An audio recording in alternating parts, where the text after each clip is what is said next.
According to Dr. Deanna Adkins, when a school or athletic organization denies transgender students the ability to participate equally, it condones, reinforces, and affirms the transgender students' social status as outsiders or misfits who deserve the hostility they experience from their peers.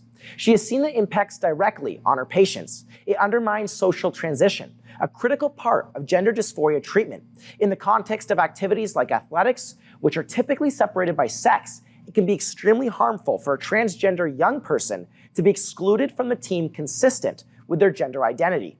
Okay, Chris, I know you've got something you want to say. I'll let you go. We just saw them say that, okay, all the women that are transitioning to men still stay in the women's sports. Non-binary women, born as women, still stay in women's sports. So this is a one-way problem. So it's men that now want to go and compete in women's sports. Why don't they want to stay in the male sports?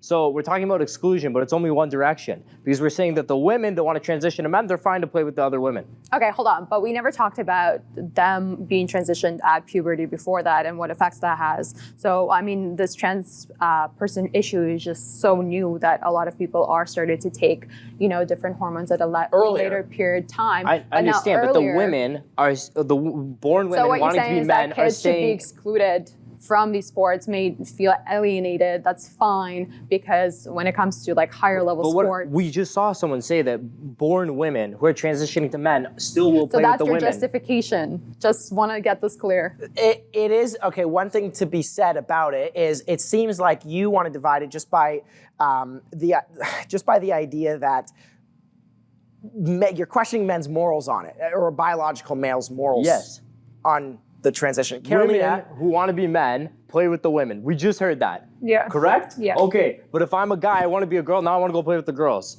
So it's one directional. I think you're thinking about transgender as being, I want to play a sport for a different team and win. No, it's a bigger issue than you're making it out to be. So I have a question actually for you. So when you're, let's say you're a kid and you're a girl, but you're a bit of a tomboy, and there's a girls' sports team and there's a boys' sports team, and you want to join the boys' sports team. Growing up, we never had these issues of what would a teacher tell me, 10, 15 years ago about me wanting to join the sports team? Would it be an issue? Would my mom come to the school and be like, this is a serious equality issue. My daughter should be joining the boys' team. What is this? She doesn't want to join the girls' team. I don't know. I played with boys my entire life. It didn't have that issue. I'm sorry. But were you able to join boys' sports team the entire time growing not, up? Because of the notion that everybody has been thought that boys and girls are two separate things, right? Yeah.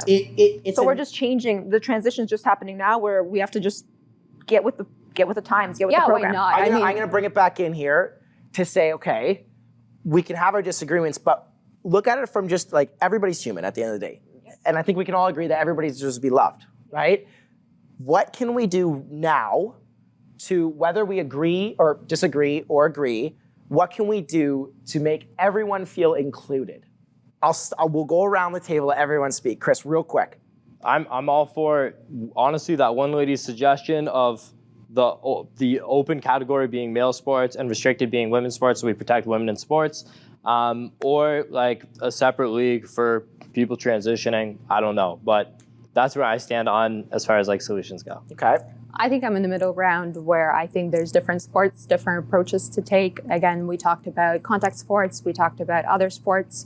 I think if we're looking at this issue from one extreme or the other extreme, we're not really creating any space for anybody. We're going to spend, it's going to be too hard to come up with a set amount. So come up with different sports, maybe say throwing sports, baseball would be a little bit different, but if then we were to say boxing, it just would not be allowed. Maybe baseball, I don't know what that looks like.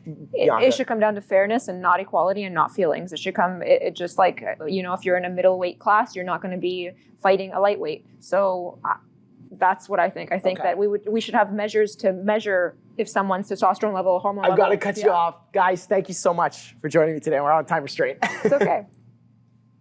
Striking a balance that respects the rights and identities of all people while ensuring fair and safe competition remains a challenge. And obviously, the conversation isn't going anywhere. As our understanding of the issues deepen and new situations come up for consideration, the conversation and policies around these issues will be forced to evolve, whether we like it or not.